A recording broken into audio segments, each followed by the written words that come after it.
Hey guys, it's me, Bish. Welcome to Get Live Podcast, and we're doing yet another review roundup. And guess what? It's hack and slash based this time. I think a lot of the review roundups recently are going to be hack and slash based. So today, in our review roundup, we're going to be talking about Legend of Zelda: Age of Calamity for the Nintendo Switch. We're also going to be talking about Neptunia Virtual Stars, or Neptunia VV, as it's known in Japan, and we're going to be talking about Sakura Wars. Before we get into this episode, I want to thank our sponsors JList, Japan Crate, and Crunchyroll. In addition to that, I want to thank the publishers and the developers for sending us these games. A big thanks to Nintendo, big thanks to SEGA, and big thanks to Idea Factory and Reef Entertainment. Thank you for providing the codes for this review roundup. So let's just jump into it with Legend of Zelda: Age of Calamity. We got to start off strong. I know this might be a little bit late, but I decided to give this game as much time as I can before reviewing it for a review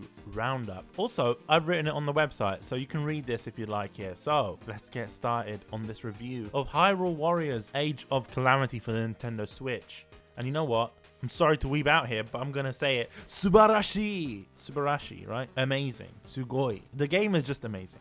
I had trouble expressing how great this game is because I was dumbfounded initially playing Hyrule Warriors: Age of Calamity. Not because I'm a huge fan of The Legend of Zelda, but because I'm a fan of the Musou series in general. Before this game, I think my first Legend of Zelda game was Breath of the Wild, or the original Hyrule Warriors game. Never played any sort of Zelda games before that because I never really had any Nintendo consoles until recently. I feel as though Zelda Musou, aka Hyrule Warriors: Age of Calamity, or Hyrule Warriors AOC, is a true love letter to the fans of both Musou and Legend of Zelda games. And it's hard to explain, but Subarashi is the right word to use to describe this game. It's excellent, bringing the best aspects of the Musous of old, combining it with this beloved game series. It's shocking to see that Koei Tecmo has distilled the essence of Musou while retaining the Legend of Zelda flair. Age of Calamity is a prequel to Breath of the Wild, which is set a century before the events of Breath of the Wild, meaning you also get to experience the story of the champions before they were killed by Calamity Ganon. You also get to play as them, which is really cool.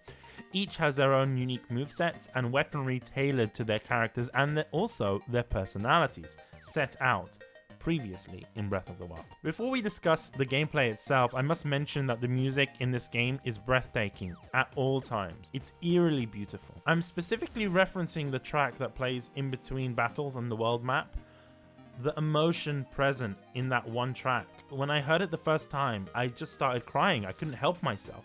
It made me remember the champions from Breath of the Wild and the fact that they didn't make it, the fact that they didn't survive. For fans of previous Hyrule Warriors games, it's good to mention that the music is more orchestral to match the theme of Breath of the Wild. So no Dynasty Warriors style heavy metal or guitar riffs. Some tracks are sampled from Breath of the Wild, but you'd be happy to know that a lot of it is also original. In addition to that, sound effects are being used from Breath of the Wild as well. That's not the only thing coming from Breath of the Wild. The game's UI and a lot of its assets and textures are from the previous Zelda game, as you can imagine, but it just works. I was worried about how crafting systems and cooking systems wouldn't work in a Musou game, and yes, it's because of the nature of the game, and yes, because of the nature of the game, you can no longer throw random food items into a pot and cook a meal. But food is still an integral part of Age of Calamity. You need it to regain health. Unlike Musou games of old, the stage isn't littered with floating dim sum whenever you KO an enemy or break a pot. Instead, you can cook between battles on the world map or find food items in chests during battle. And I love the system because you don't need to rely on what is in the battlefield. You can prepare for an upcoming battle by creating items and food that may give you a boost or restore health on demand. This is unlike anything I've personally seen in a Musou game up until now. In battle, the game is a lot more complex, using different button combinations to activate special abilities quickly. Abilities that return from Breath of the Wild, such as Cryonis, I can't pronounce that properly, but you know what I'm talking about, when you freeze the enemies, remote bombs. However, these abilities have been adapted to fit a hack and slash gameplay style. For example, the freezing ability allows the player to summon a pillar of ice from which you can jump off and deploy your glider. and perform an aerial attack. If an enemy is in a body of water, you can use it to freeze the enemy and attack. As a fan of the Warriors games, I found it odd that you were never able to jump in Hyrule Warriors, as the B button is being used for dodge and dashing. However, with Cryo, you can perform a wall jump and attack, so that kind of helps a little bit. Abilities differ slightly depending on which character uses them. For example, when using Magnesis, Link can use magnetic energy to pull magnetic objects like in Breath of the Wild. However, if you're using Impa, you summon a huge sword made out of scrap metal objects on the map to perform a heavy attack. Further, adding another layer of strategy in a game that doesn't usually demand strategic gameplay. Talking about hack and slash there. Battle in Age of Calamity at its core is like the first Hyrule Warriors game, using special abilities to break an enemy's guard, then pressing X to perform a finishing move, but certainly gameplay mechanics are modified from Breath of the Wild, such as destructible environments to gather resources, or the parry system in fact. There is no weapon changing mid-battle like in Breath of the Wild. The game opts for a character switching system akin to the original Hyrule Warriors and other Musou spin-off games. Honestly, I do prefer it. I wasn't a fan of weapons breaking mid-battle in Breath of the Wild, and the character switching is pretty seamless. It's not jarring compared to the original Hyrule Warriors. The movesets in this game are pretty simple to pull off, as you might think, but they're incredibly flashy and mind-blowing. Yes, a lot of it may have been inspired by Dynasty Warriors characters such as Zhao Yun, Zuo Ji, but nevertheless, it is fantastic. Impa, specifically, is one of my favorite characters to play as because her moveset is just amazing. The ability to summon doubles of the playable character has always been attractive to me in games like Samurai Warriors and in Dynasty Warriors. That's why I love playing as characters like Cao Cao or Hattori Hanzo in those games. I've also noticed that Link has a shield surf attack, although from Breath of the Wild this may be an indirect reference to Sima Zhao, because the button combination to do that attack is exactly the same. In my opinion, it's all very theatrical, and to be honest, that is the Musou energy that we've been lacking in Breath of the Wild's combat. Compared to the previous Hyrule Warriors, they may seem to be a shortage in characters, although you do unlock more as you go along, but I must say, whatever this game lacks in quantity, it sure makes for in quality.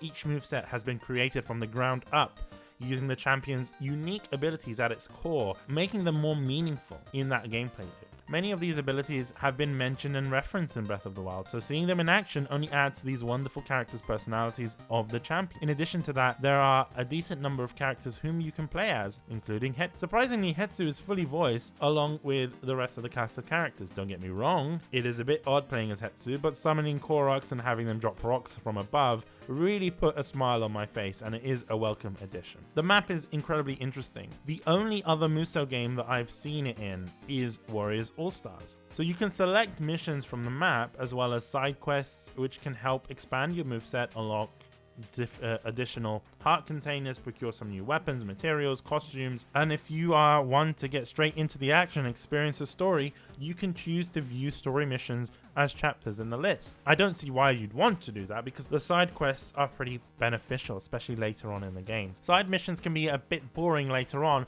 only because you need to rely on them to get combos in battle. It can be a bit repetitive. However, later on in the game, after meeting all the champions, you gain access to some truly fun and challenging side missions. There are missions in which you can pilot one of the 4 divine beasts, making you feel like a god while you're defeating myriads of bokoblins, and missions that do challenge your skill as a warrior. One that stood out to me was defeating 40 enemies whilst instant death was turned on. It sounds very easy, but you are one bokoblin club away from regretting all the choices that led you to choose that mission. The game's story is incredibly heartfelt and truly a sight to behold. However, due to the poor lighting effects and low resolution textures, the immersion is broken at times. Luckily, I've only noticed textures during pre-rendered cutscenes. During core gameplay, it isn't noticeable, although there are occasional frame rate dips, especially on stages like Hyrule Fields, in which more objects are appearing on the screen, such as individual blades of grass, trees, and other destructible objects. In my previous reviews, especially Musou reviews, I mentioned that the small changes are often the most impactful, and I still stand by that because, to me, not only do I see and experience an amazing game, but I'm also looking at it in terms of what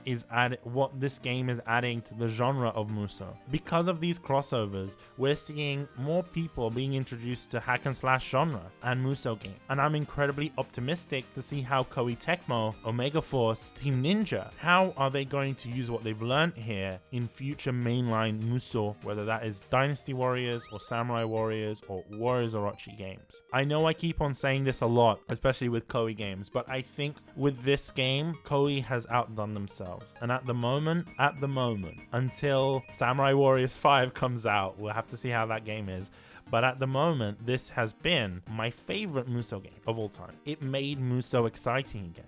It brought a lot of new things to the table while keeping the legacy of previous Musou games alive. So just as a summary, I love this game because it has a heartfelt story, beautiful character designs, easy to pick up and play, especially for newcomers, those people that are coming from Breath of the Wild into Musou for the first time. And it has some really welcoming changes to the Musou formula and a beautiful soundtrack. I will say this, that it does have its occasional frame rate dipping and poor upscaled textures, especially when you're playing it in docked mode. It's not really that noticeable in handheld, but if you're playing in docked, you will notice these odd textures every once in a while. So I just want to thank Nintendo. This is actually the first time Nintendo gave us a review code. So thank you, Nintendo, for providing us with a copy of this game. I really do appreciate it. And you can play this game on the Nintendo Switch right now, whether you want to go on the eShop or go to your local retailer and pick up the game. I think it's a time for a little bit of an ad break, but when we return, we're going to be talking about Sakura Wars. So we'll see you on the flip side.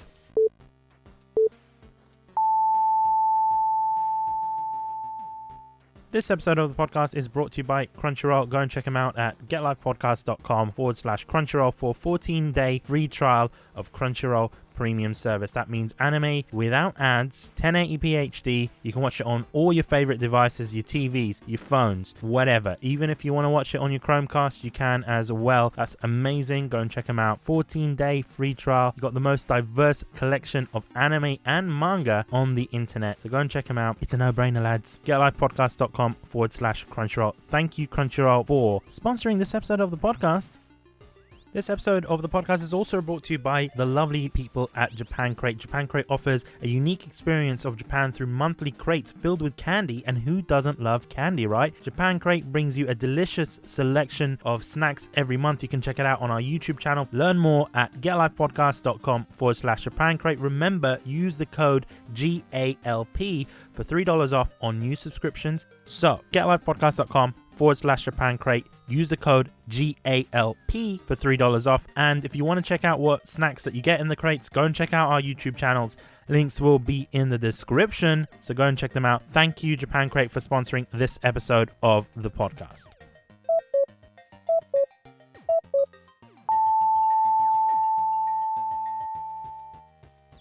And we are back. We're going to be talking about Sakura Wars, but before we do that, thank you for listening to that ad break. It really does support the show. And if you didn't listen to the ad break, thank you for supporting us on Apple Podcasts with your monthly subscription. It really does help the show, so thank you very much. Now let's get into Sakura Wars. Wow. Just wow. That's how I'm going to start off this review, and I'll be honest with you, I didn't know anything about the Sakura Wars games before playing this one. I believe it's considered a soft reboot of the franchise, and once again, wow. Just wow. I'm at a loss for words trying to describe why I love this game so much. Just so you guys know, Sakura Wars is the 6th mainline installment of the popular game series Sakura Wars in Japan. The franchise itself had garnered many adaptations in other forms of media such as anime, manga, and even light novels. And the reason why I've probably never heard of it is because this is the second game in the franchise to get a Western release. The first being Sakura Wars So Long My Love on the PlayStation 2 and the Wii in 2010. Looking at previous entries in the series, it is clear that this soft reboot is a new take on the beloved franchise. Visual novel elements have always been a core part of Sakura Wars, and it returns in this game. However, the turn-based battle system has been replaced with hack and slash gameplay, similar to games like Dynasty Warriors Gundam or, something like Ninja Gaiden. For fans of the original series, you might not like this, but hack and slash, as you guys know, is my bread and butter, so I'm happy to see this style of game evolve and thrive like this, and I hope SEGA continues with this badass gameplay style in future Sakura Wars games. And to be honest with you, I hope we get more Sakura War games. It's worth noting that the reboot has a lot of references to previous titles, but you would be happy to know that you don't need any prior knowledge on the series to fully appreciate this game and its story. It's just nice to know that the victory pose tradition was taken from the original, as well as references to past characters like Sakura's Shinguji. I don't think many Western fans will appreciate these little nods to previous games unless they've played the previous games and are really hardcore fans that they went out and they imported the games or have seen the animations. Honestly, I didn't have high hopes for this game when I originally played it, and I was blown away by the scenery in the first scene at the station. The textures gleamed and shimmered in the sunlight. I was captivated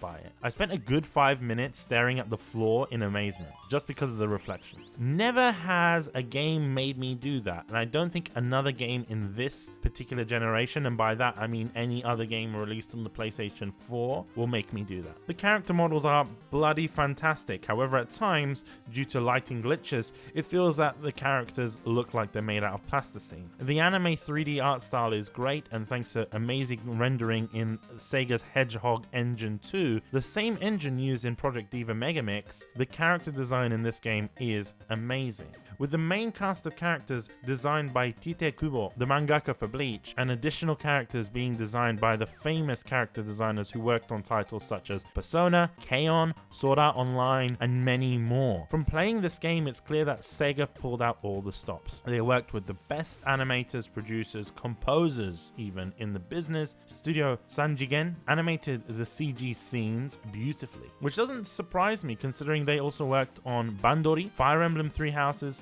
as well as a lot of other games and anime. And the music also was mind-blowing. It reminds me of games like Kessen. Good music, and I say this all the time, good music makes a difference in a game with a lot of dialogue and visual novel elements. The music helps to amplify emotions and their reactions that certain characters have in response to your choices. Speaking about that, it's time to mention LIPS, otherwise known as LIPS, otherwise known as Live Interactive Picture System. It's a feature that is returning from previous games where characters have several dialogue choices to choose from within a set period.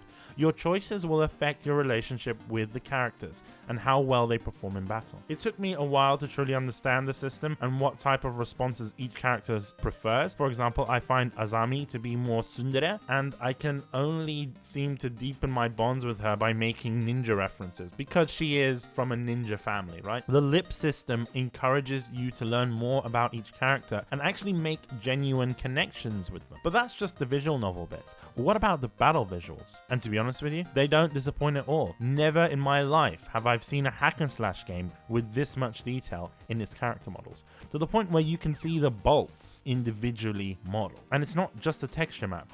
That's the thing that amazes me. They went in and they actually designed the bolts that would fit onto, your mechs. It's not a texture map. On top of that, the game has mostly 3D cutscenes within the mechs and also without, plus unique animations for special attacks, which added to the whole theatrical nature of the game. The gameplay is truly unique in Sakura Wars. I understand hack and slash isn't for everyone's taste. This game is by far the best implementation of this gameplay style that I've seen in a long time. There wasn't a time in which I felt that the gameplay was getting repetitive. And yes, you do move through the map linearly, unlike Dynasty Warriors Gundam. With that restriction in place, Sega were forced to design interesting ways around it. They overcame linear map designs with basic parkour and puzzle elements, something we haven't seen in games like this until now. Sakura Wars takes the best from Musou games and hack and slash games and makes it work. No frills, just Musou at its essence. I imagine that games like Musou Orochi and Shin Gundam Musou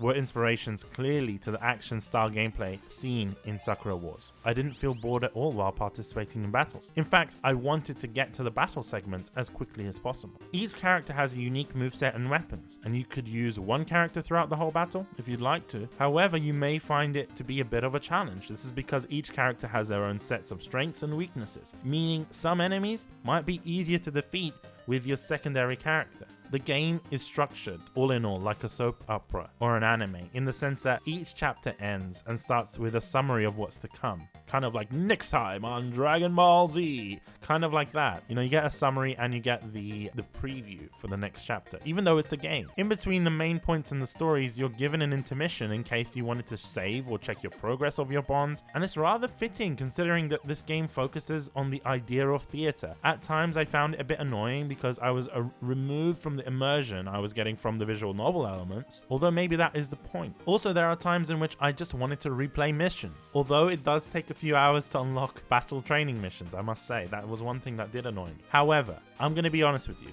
this is one of my favorite games of all time. Dare I say, it is probably one of my favorite hack and slash games of all time because of its mix of genres: visual novel, hack and slash, dating simulator. It's all very refreshing, especially in a time when a lot of games now follow the same formula. So for me, when I originally played this game in 2020 during lockdown, this game is and was a fantastic palate cleanser. And you know what? Count me in. I'm going to be excited for the next time SEGA announces a new Sakura Wars game. I originally wrote this as a review. I never actually posted it on the website, and I actually gave it a 10 out of 10 because love the hack and slash gameplay, a lot of replay value, awesome music, meaningful storylines, stunning detailed visuals, beautiful new rendering engine. So yeah, I love Sakura Wars. You can actually get it on the PlayStation 4 right now. I really want to thank SEGA for providing me with the opportunity to play this game and write this review. I genuinely enjoyed it, and thank you very much, SEGA, for giving me the opportunity. Once again, we've got to go for a little bit of an ad, but we will see you after the advertisement with our final segment on Review Roundup today, where we are going to be talking about Neptunia VV, aka Neptunia Virtual Stars. So, see you after the ad break.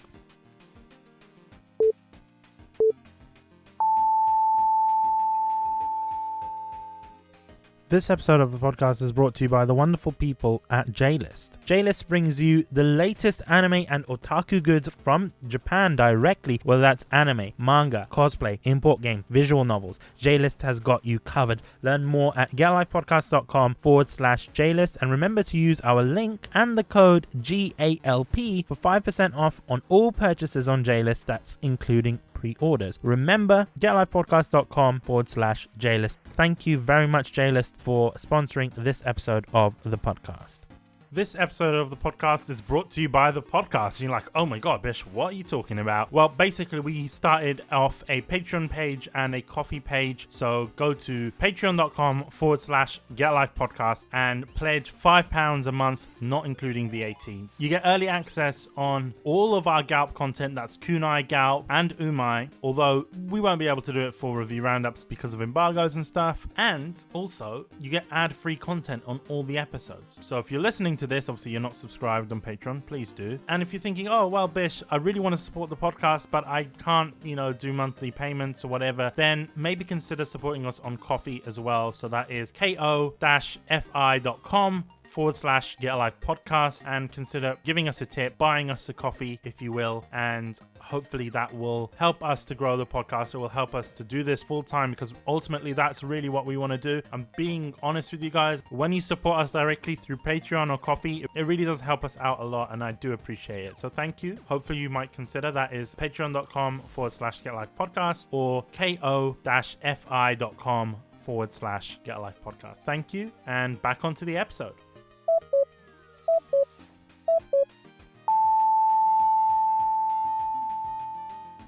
We are on our last segment for the review roundup today, which is Neptunia VV, aka Neptunia Virtual Stars, which is a very interesting game, to be honest with you. For those that don't know, Neptunia Virtual Stars, also known as Neptunia VV, it's an action RPG, aka hack and slash, that was created for the 10th anniversary of the Neptunia series. I did not know this, but the Neptunia series is as old as... it's not as old as GALP. GALP is older than Neptunia. I did not know that. By a year. It basically follows the characters as virtual idols. I think they've done that sort of idea before, but they team up with VTubers VTubers that they made specifically for the game to save the planet invaders and stuff like that. I don't really want to get into the story. The story just seems a bit odd to me. Obviously, I've never played NEP games before, so I don't know if this is how the story tends to be, but it actually consists of a lot of guest stars in terms of virtual YouTubers and stuff, you know, and VTubers, sorry, from Hololive Game Club Project up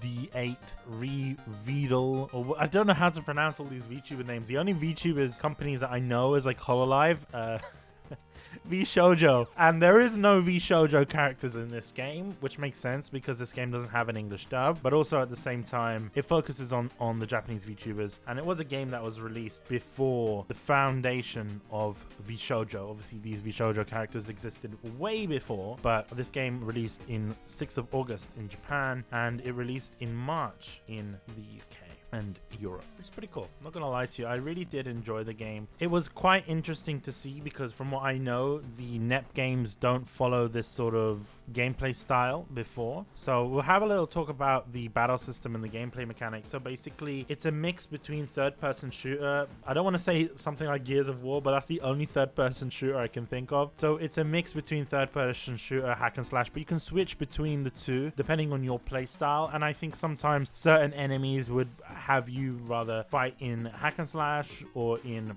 the shooter game style. I do feel although that the game wants you to play more as the goddesses, so the Neptunia characters, just because they're a lot funner to play as. The hack and slash combat, in my opinion, tends to be quite slow, in my honest opinion. I'm not used to that sort of stuff. I'm used to stuff like Onichambara and, you know, Bayonetta and Dynasty Warriors, games that are quite fast paced. So when I'm playing as me and you, the VTuber characters that they give you at the beginning, they are incredibly slow and clunky, especially the one with the bow. I believe her name is Yu. I don't use her at all, so it tends to be using me. Sorry, I know it gets really confusing because they named the characters in such a weird way, me and you and this and that. Yeah, but it is quite interesting because you can use things called V-skills and they can defeat enemies with a huge amount of damage, and they can be combined with regular attacks and stuff like that, and I do enjoy that. So there's different mechanics that makes the battle a lot quicker. Like for example, with the goddesses, you could press a button and it basically allows you to evade. So you press the evade button, it lets you boost and you sort of skate around the map. And I personally use it not just for evading. I mean, if you double tap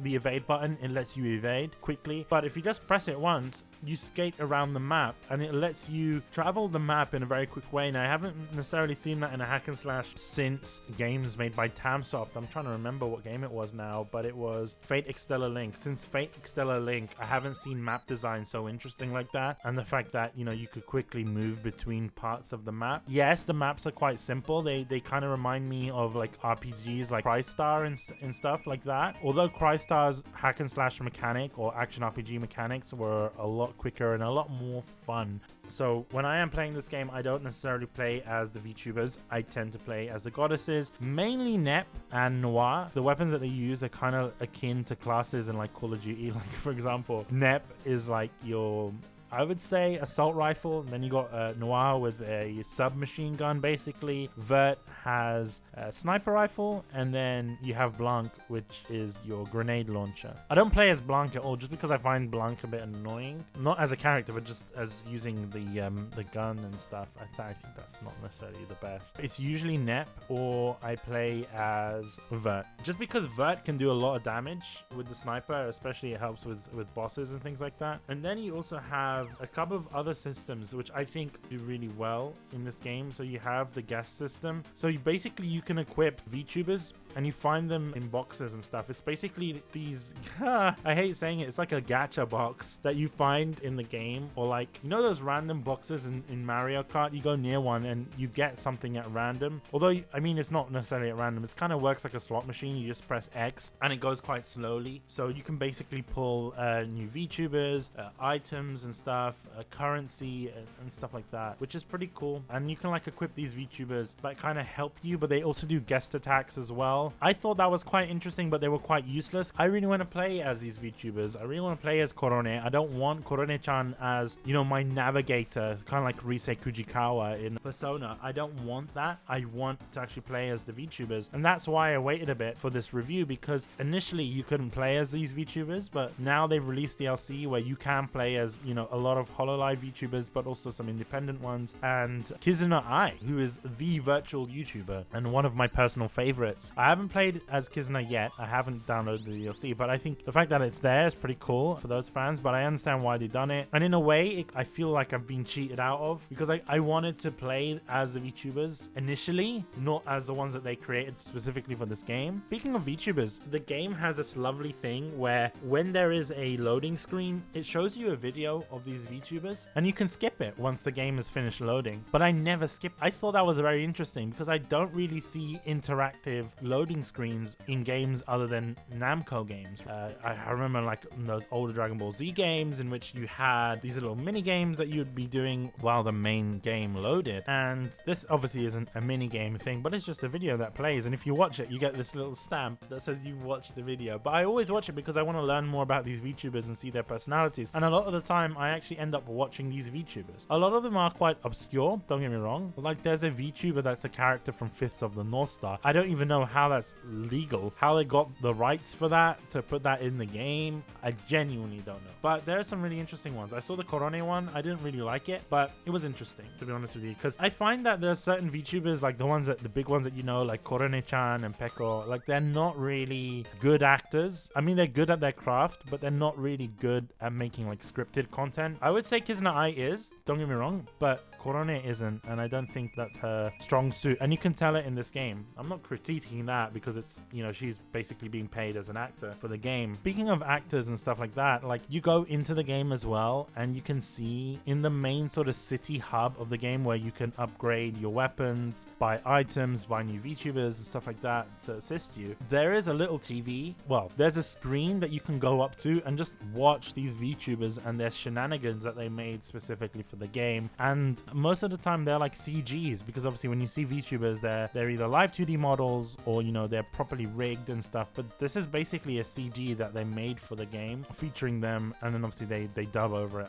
I'm presuming. They are quite entertaining, and you can switch through them and watch them like it's a TV, which I thought that was pretty cool. There is a lot of other things in the game where there's like emotional overdrive, where it's basically an attack that's activated where the emote gauge is filled to the max and allows you to pulverize enemies with special attacks. It's basically kind of like Muso Rage in a way. If it's completely filled, you can activate a roulette that can reward you with an item. Yeah, I don't really use it that much. You tend to use it more so in boss battles. But there's also a dance system in the game where you can play a rhythm game to get high score and increase your rank, and you can record the dance videos. I really don't know what else to say about this game, like genuinely it's quite odd.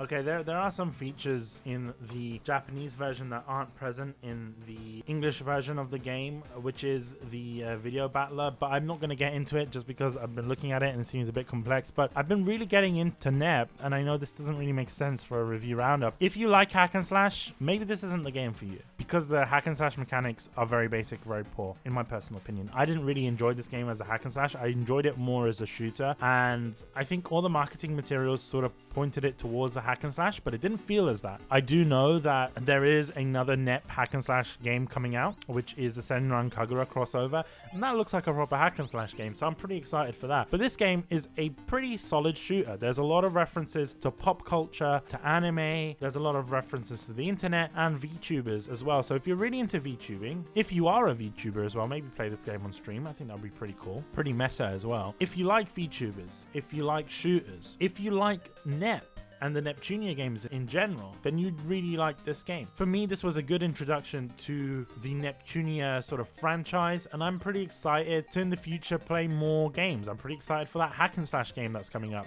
the Senran Kagura one, if we're ever going to get a Western release. Even if we don't, best know that I'm going to import a Japanese version, and we will do a review roundup on that, or we can even do a full discussion GALP episode on that. But that being said, I think play this game, give it a chance, maybe get it in a sale, so then you can buy all all the DLC with it if you really wanted to buy Kizuna Ai and the rest of the VTubers in this game. The story is so long and so convoluted, I didn't want to get into it in a review roundup, and I was thinking about doing a more in-depth discussion on the podcast, dedicating an episode to Nep as a game franchise, because it's all pretty new to me, but at the same time doing a specific episode covering Nep and also covering VV as well with a VTuber. So if you want that, tell me. I've already got a VTuber lined up. It's Seiya. Everyone, you're like, oh my god, Bish, what? Why is it Seiya? You could have got like a whole, like, no. We're hopefully going to get Seiya on to talk about this game as well, because he is a VTuber and I want to know, is it an accurate portrayal of VTubers? And we'll have a little bit of a discussion around this game as well as VTubing in general. So I hope you enjoyed this review roundup. Once again, I want to thank everyone for providing us codes. See you next time.